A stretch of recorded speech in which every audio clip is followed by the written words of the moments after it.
Dans Matthieu 17, 1, Pierre, Jacques et Jean ont été conduits sur une haute montagne. Or, au chapitre 16 du même évangile, au verset 21 à 23, le Seigneur Jésus dit très clairement à ses disciples que le temps de ses souffrances était venu. On allait se moquer de lui, le fouetter, lui cracher au visage et le tuer.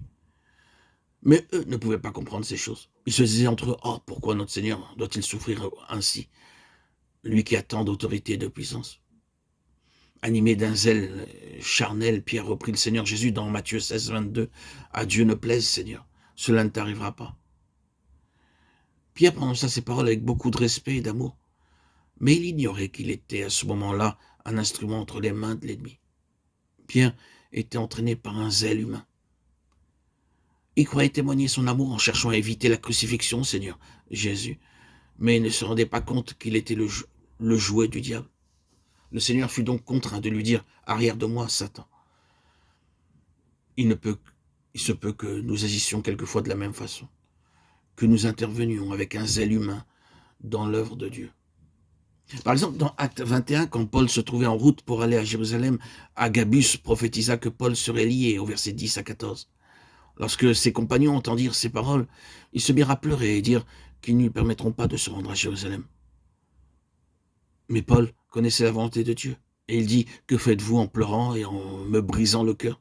Je suis prêt non seulement à être lié, mais encore à mourir à Jérusalem pour le nom du Seigneur Jésus. » Ils dirent alors que la volonté du Seigneur se fasse. Ils pensaient qu'en étant les amis de Paul et n'ayant que le but de lui témoigner de l'amour et du respect, ils pouvaient le dissuader de retourner à Jérusalem.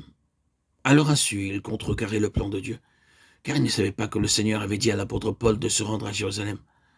Et en agissant de la sorte, de nombreux parents, amis et connaissances empêchent leurs proches d'accomplir la volonté de Dieu.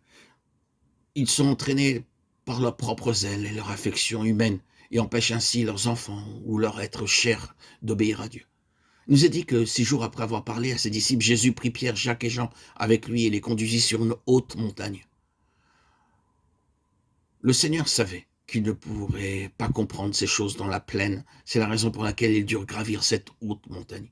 Et là, le Seigneur fut transfiguré devant eux. Ils virent Moïse et Élie qui déclarèrent eux aussi que Jésus devait souffrir. Luc 9, 31.